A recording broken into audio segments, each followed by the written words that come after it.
занимаемся практически всем в городе. Это начиная от убора пыли, убора бордюрной части тротуаров, дорог, мусора, смета, грязи, очистки водоотводных лотков, озеленением, ямочным ремонтом по городу Якутску.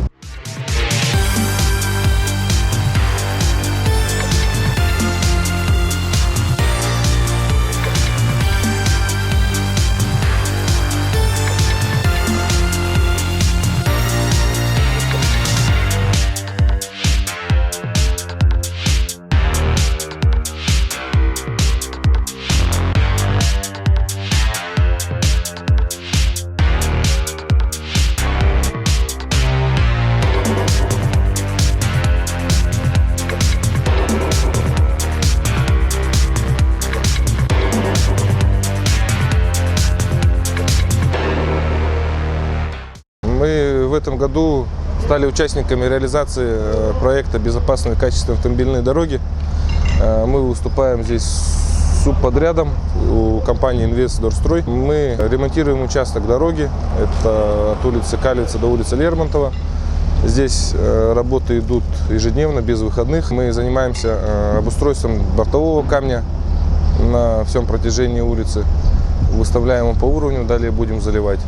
По проекту у нас здесь полностью замена верхнего слоя асфальтобетонного покрытия, укладка двух футляров для электрических кабелей, частичная замена водоотводных лотков и полное обустройство строительства с двух сторон пешеходных тротуаров.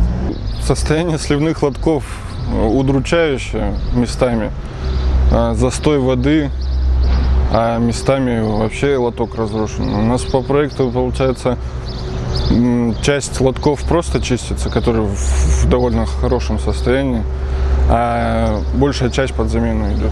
Сейчас мы устанавливаем бордюрный камень, и уже будем, так сказать, видеть границы дороги в будущем. То есть уже будет какое-то визуальное представление. Далее, после установки, у нас будет фрезирование верхнего слоя асфальтобетона. Ну, в районе 7 сантиметров примерно. То есть придаем профиль дороги, срезаем старый слой, ну и далее уже кладем новый асфальт. Строительный сезон уже начался. Мы стараемся, конечно же, огораживать все знаками, не устраивать коллапсы на данном участке, регулировать, ставить регулировщиков, но пока все получается нормально.